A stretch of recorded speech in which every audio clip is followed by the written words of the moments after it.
first time I personally encountered him is we were on the K ranges, and we were firing.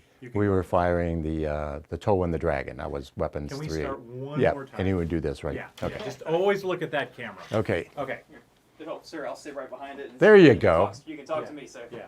Don't flip me off at any time. I'll start laughing. Okay. So the first time I met General Gray, he was the commanding general of 2nd Marine Division.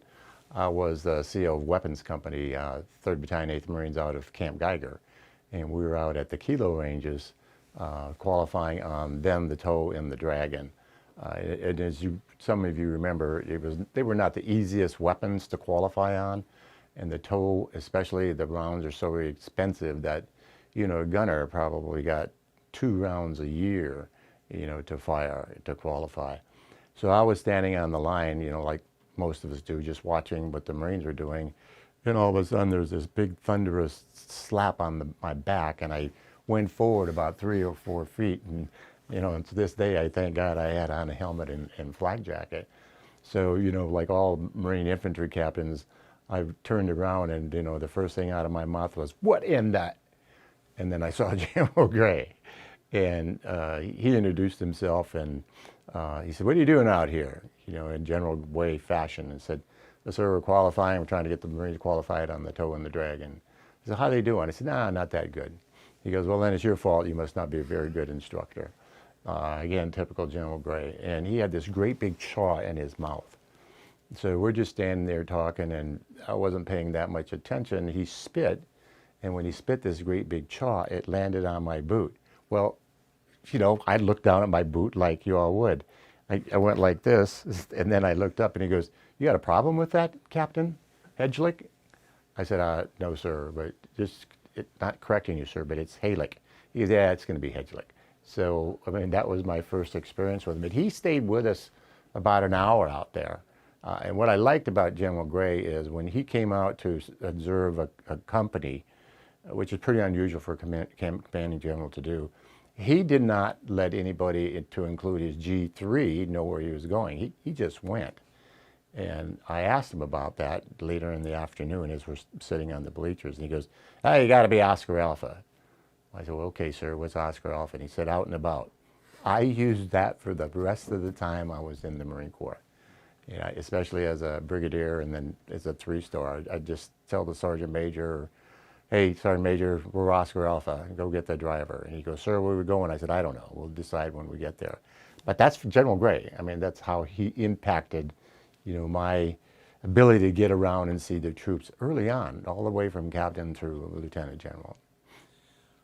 What sets General Gray apart from other generals that you came in contact with? Why should the Marine Corps remember him, over a lot of the other ones? What makes him stand out, I guess, is the question. Well, there's probably 2 or 3 reasons. I think the number one for me was, at least early on, as a captain, was he was just one of the Marines. That's just the way he presented himself. He carried himself as a general officer, but at the same time, he talked to you like you were fellow captains or fellow corporals or fellow PFCs. He was not impressed with himself. He wanted to make sure that the Marines were trained properly and that they read and that they were educated.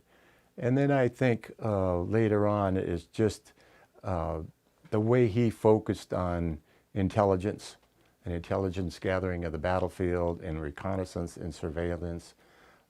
So as I stood at MARSOC, he's one of the first people I went to.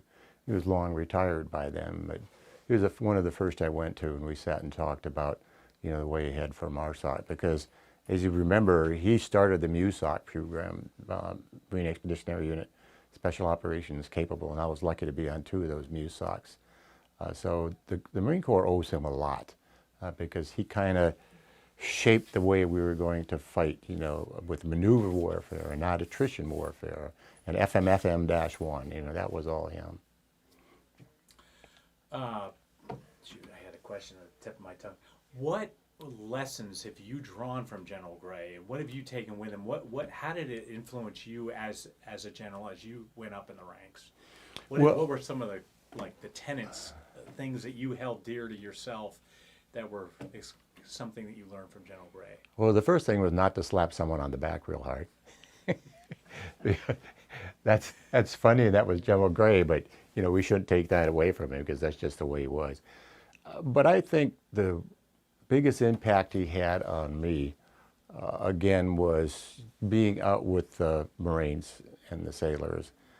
And although at the time he wasn't married, he was huge into the families. And that really paid dividends during the bombing of Beirut in October of '83, as all of us all remember. The other thing was I wasn't a big reader until he became the commandant. And then he had his reading list, and I had 2 kids at the time, so your time is taken up with them when you're off and not so much reading. But I learned to read through him. I learned to read things that would advance you professionally and personally. He was both that way. And then I think the last thing was he insisted, and it shouldn't have to be said, but he insisted that everything you did was selfless. It was for the Marines, for the sailors, for the families, and for the civilian contractors who worked for you. So I carried that into all 4 of my commands as a general officer, and it really served me well. So I owe him a lot that way. One subject that's somewhat unrelated, but and one we're kind of doing as a favor to Jacksonville, but talk a little bit about this community that lives nearby and the support they've had for this installation and your community of Marines as well, your units and that type of thing. Well, you're going to see it tonight, and we know a lot of the same people, the Matt Raymonds of the world and the George Lavemeyers and the, he had junior college, community college here for a long time, Ron Lingle, Dr. Yes, Ron yes. Lingle. Those are the kind of people that, Pete Cochran,